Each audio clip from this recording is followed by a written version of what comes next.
அனைவருக்கும் இனிய காலை வணக்கம் நண்பர்களே. இன்றைக்கி நம்ம என்ன பார்க்க போகிறோம் அப்படின்னா, விட்டமின் ஏ அப்புறம் விட்டமின் டி இதை நம்ம நேரடியாக எப்படி நம்ம உடம்புக்கு பெறலாம்ன்றதை பார்க்கலாம். நான் ஏற்கனவே நிறைய வீடியோவில் நான் பதிவிட்டிருக்கேன். என்னென்னா, நான் எந்த டாக்டரையும் கன்சல்ட் பண்ணலை, நானும் டாக்டர் கிடையாது. எனக்கு தெரிஞ்ச விஷயத்த உங்களுக்கு நான் பகிர்ந்துக்கிறேன். உங்களுக்கு பிடிச்சிருந்தால் நீங்கள் இதை ஃபாலோ பண்ணுங்கள். உங்களுக்கு உடம்புக்கு ஏற்றுக்குச்சு அப்படின்னா நீங்கள் இதை ஃபாலோ பண்ணிட்டு போகலாம். இது நாளைக்கு செய்யக்கூடிய உணவுன்றதுனால இன்றைக்கி பதிவிடுறேன். இப்போ நீங்கள் நினச்சா கூட இதை செய்யலாம். ஸோ நாளைக்கு நம்ம இதை செஞ்சு சாப்பிட்லாம் அப்படின்னு நினைக்கிறவங்க என் கூடவே ஃபாலோ பண்ணுங்கள். அதுக்காக தான், ஒரு மோட்டிவேஷனுக்காக தான் நான் இப்போவே வீடியோ போடுறேன். என்னென்னா, இது நான் என்ன பண்ணியிருக்கேன் அப்படின்னா, ஒரு மண் சட்டி பாத்திரத்தில் ராகி மாவு, அதாவது கேழ்வரகுன்னு சொல்லக்கூடிய ராகி மாவை வீட்டில் செஞ்சது தான் அந்த மாவு. அதாவது ராகியை முன்ன நாள் நைட்டே ஊற வச்சு மறுநாள் முளை கட்டி, ஒரு 2 நாள் முளை கட்டி அதை எடுத்துகிட்டு போய் மிஷினில் கொடுத்து அதை பவுடராக்கி எடுத்துகிட்டு வச்சுருக்கேன். இதுவே ஒரு நல்ல ப்ராசஸ் தான். இதை என்ன பண்ணணும் அப்படின்னா, நான் 1 டம்ளருக்கு 2 டம்ளர் தண்ணி ஊற்றிருக்கேன். ஸோ உங்களுக்கு எவ்வளோ தேவையோ, கூழ் எவ்வளோ தேவையோ, அதாவது ராகி கூழ் வெளியில் கிடைக்கும் இல்லைங்களா, ராகி கூழ், கம்மங்கூழ், அந்த மாதிரி மெத்தடில் தான் இதை நம்ம செய்ய போகிறோம். நான் ஃபஸ்ட்டு களி கிண்டுவேன், அதுக்கப்புறமா தான் கூழாக செஞ்சு சாப்பிடுவேன் மறுநாள்.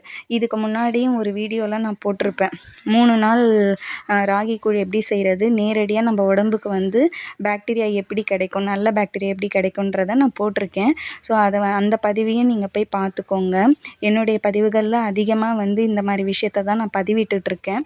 எனக்கு தெரிஞ்சதை உங்களோட நான் ஷேர் பண்ணிக்கிறேன். இப்போ நான் சொல்லியிருக்கேன் இல்லையா, ஸோ ராகி பவுடரை 1 டம்ளர் ராகி பவுடருக்கு 2 டம்ளர் தண்ணி ஊற்றுங்க.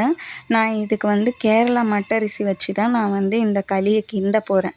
நீங்கள் நார்மல் அரிசியில் செஞ்சிங்கன்னா அது யூஸ் கிடையாது. எனக்கு தெரிஞ்ச வரைக்கும் எது செஞ்சாலுமே பாரம்பரிய அரிசி கொண்டு நீங்கள் செஞ்சீங்க அப்படின்னா அது உடம்புக்கு நல்லது சேர்க்கக்கூடிய பாக்டீரியாக்களை இன்க்ரீஸ் பண்ணும். அதுதான் நல்லது. நீங்கள் நார்மல் அரிசி எடுத்தீங்க அப்படின்னா, அதாவது வீட்டில் ரெகுலராக ஒயிட் ரைஸ் சாப்பிடுவோம் இல்லையா, அதை நான் அதிக அளவில் உபயோகப்படுத்துறது கிடையாது. சமைக்கும்போது கூட முக்கால்வாசி முடிஞ்ச வரைக்கும் பாரம்பரிய அரிசி தான் நான் எடுக்கிறேன். ஸோ அந்த மாதிரி நீங்களும் பாரம்பரிய அரிசி பழக்கிறதுக்கு கொஞ்சம் ட்ரை பண்ணுங்க. ஏன்னா தினசரி நம்ம ஒயிட் ரைஸே சாப்பிட்டுட்டு இருந்தோன்னா அதுலேயும் நமக்கு சுகர் இருக்குது.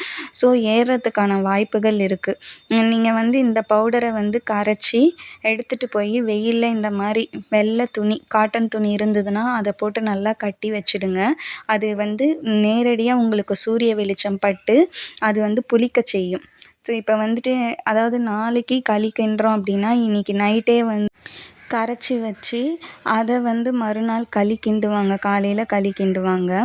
நான் என்ன பண்ணுறேன் அப்படின்னா, இந்த சூரிய வெளிச்சத்தில் பட்டு அது நேரடியாக உங்களுக்கு சூரிய ஒளியினுடைய நன்மைகள் என்ன, விட்டமின் ஏவும் விட்டமின் டியும் கிடைக்கக்கூடியது. இது உடம்புக்கு போகும்போது நல்ல ஒரு சத்து கிடைக்கும். நீங்கள் மண் சட்டி பாத்திரத்தில் கிண்டும்போது ராகியில் நமக்கு இரும்பு சத்து இருக்குது. ஸோ எல்லா சத்துக்களும் சேரும். இதை நீங்கள் புளிக்க வச்சு சாப்பிடும்போது உங்கள் கையால் தான் நீங்கள் கரைக்கணும். எது கரைச்சாலுமே மாவு, எந்த மாவாக இருந்தாலும், அதாவது இட்லி கரைக்கிற மாவாகட்டும், இல்லை ராகி மாவாகட்டும், இந்த மாதிரி கூழ் கரைக்கிறது எதுவாக இருந்தாலும் கையை நல்லா அலம்பிட்டு நார்மல் ரன்னிங் வாட்டரில், டேப் வாட்டரில் நல்லா வாஷ் பண்ணிவிட்டு அழகாக நீங்கள் கரைச்சி வைங்க. ஏன்னா நம்ம கைகள்லையும் நம்ம உடம்புலையும் நன்மை செய்யக்கூடிய பாக்டீரியாக்கள் நிறைய இருக்குது. நீங்கள் ஹைஜீன் அப்படின்னு சொல்லிட்டு பிளாஸ்டிக் கவர்ஸை யூஸ் பண்ணுறது, க்ளவுஸ் யூஸ் பண்ணுறது, இல்லை இந்த கரண்டி வச்சு கிண்டுறது, அதெல்லாம் வேண்டாம். நீங்கள் நார்மலாக உங்கள் கையால் அழகாக கரைச்சி வச்சுட்டு அதை மறுநாள் காலையில் களி கிண்டி சாப்பிடுங்க. இதனுடைய நன்மைகள் ஏராளம். நீங்கள் முடிஞ்ச வரைக்கும் என்னுடைய பதிவுகள் எப்படி இருக்குன்னா, உடல் கழிவுகளை வெளியேற்றவும் ரத்த விருத்தி பண்ணுறதுக்கும் தான் நான் ஹெல்ப் பண்ணுறேன். இந்த மாதிரி வீடியோஸ் உங்களுக்கு மேன்மேலும் வேணும் அப்படின்னா என்னுடைய சேனலை சப்ஸ்கிரைப் பண்ணுங்கள், லைக் பண்ணுங்கள், ஷேர் பண்ணுங்கள். அனைவருக்கும் நன்றி.